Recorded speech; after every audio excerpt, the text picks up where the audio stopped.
¿Qué tiene que hacer un hombre para que le prestes ese tipo de atención?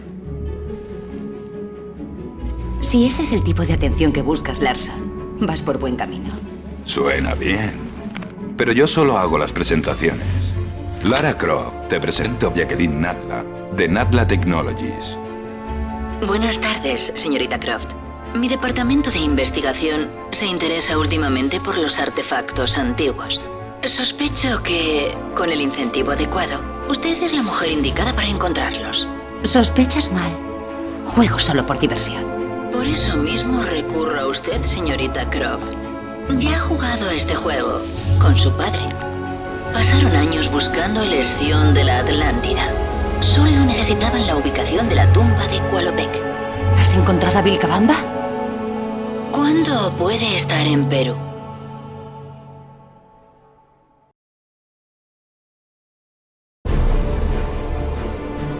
Vilcabamba se nos sigue escapando. Y mi insistencia de seguir presionando a pesar de los fracasos ha bajado los ánimos. Creo que Jenkins es el autor de esta sedición. Se niega a aceptar la posibilidad de que la Atlántida sea la base sobre la que se erigieron todas las civilizaciones conocidas. Cada vez está más claro que Lara es la única que se salva de los dogmas académicos y que tiene amplitud de miras como para reconocer esta verdad.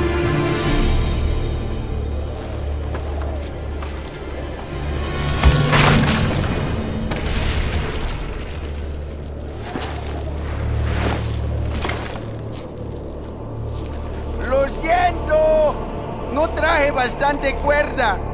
Tranquilo, buscaré otra ruta para subir.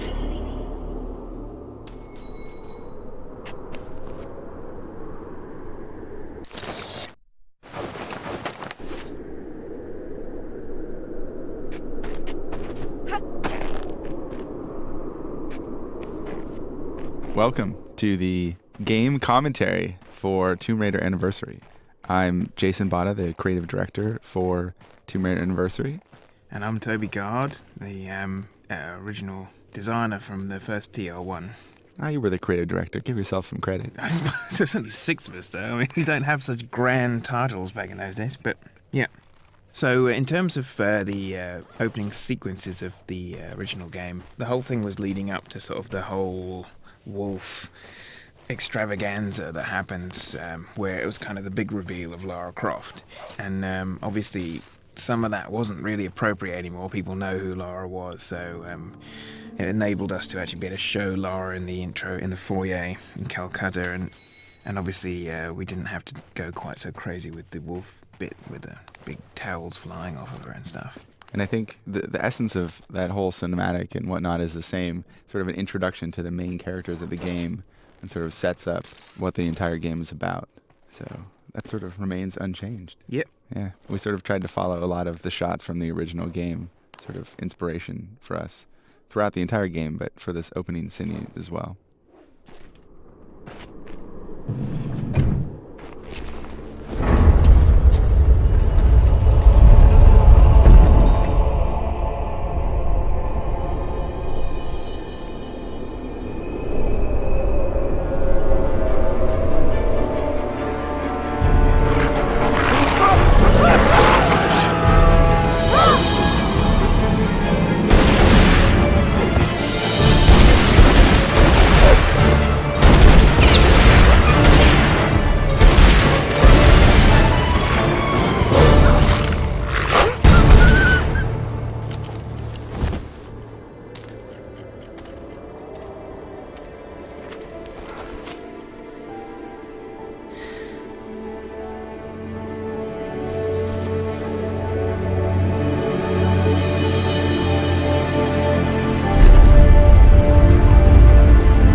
So I remember when we were first putting together the design for Tomb Raider, and I found that it was pretty disturbing how many games, how much there was of killing in games. Basically, so many people killing each other mindlessly. You know, you walk up to some chap, and just because they're from a different country, you can gun them down, and that seems to be perfectly reasonable.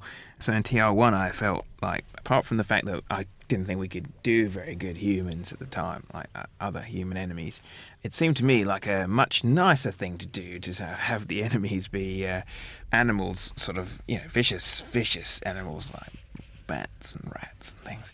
Which is ironic because I think now most people would consider killing animals way crueler than killing people. It is, yeah. I mean, pretty much, yeah, the worst thing about it is, of course, they're all endangered species. None of this occurred to me at the time. To be honest with you, I just thought, great, we're not killing humans hardly at all. What a great selling point. When we redid it, we went and we looked at the animals in TR1, and they weren't very mean looking, which made killing them even worse. I remember my teddy bear model was very cute. That's right. So we consciously tried to sort of go back and make the animals much more vicious this time around, so you didn't feel so bad about killing them. You could maybe only lose about an hour of sleep instead of all night.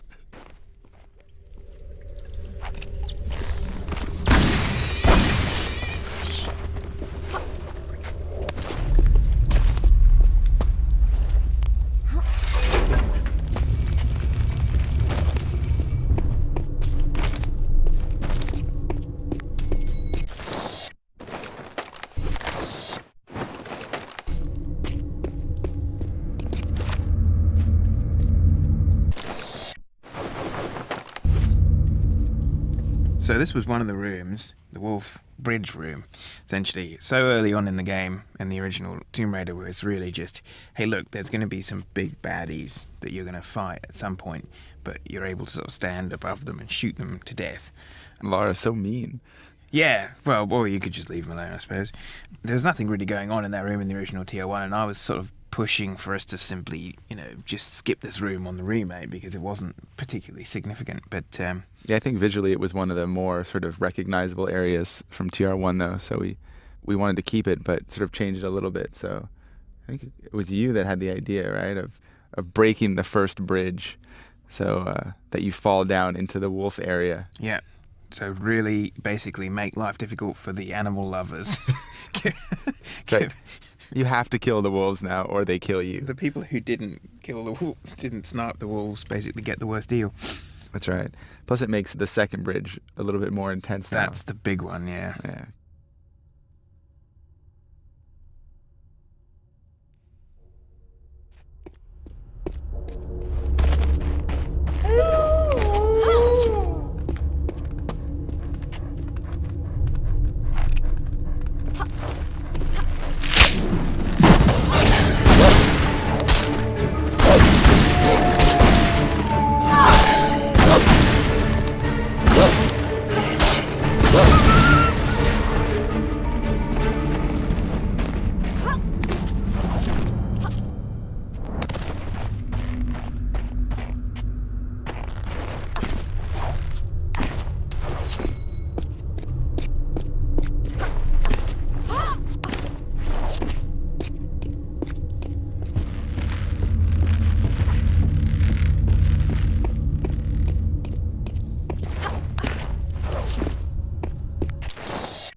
So this room in the original, it was the goal to try and create a sense of reality to sort of the progression. Like, we had to separate Peru into 4 levels, but when we were designing them, we made them so that they were supposed to fit together. We tried to keep the big door at one end, and then you'd be popping out on the other side into the new level. So they were very continuous, essentially 4 continuous massive levels, but they were split into chunks.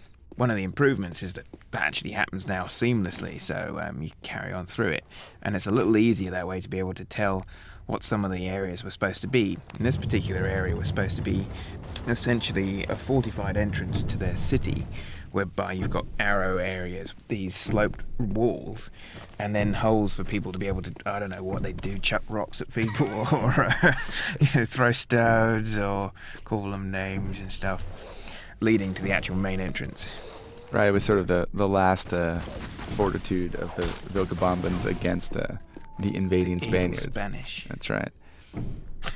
And originally you came in sort of up top in one of the side areas and sort of worked your way around. But we felt that we really wanted to make the players play the route of the Spanish invaders, since that's essentially what Lara is. She's sort of coming in and going into the home of the natives here. So we wanted to make her run the gauntlet down the center.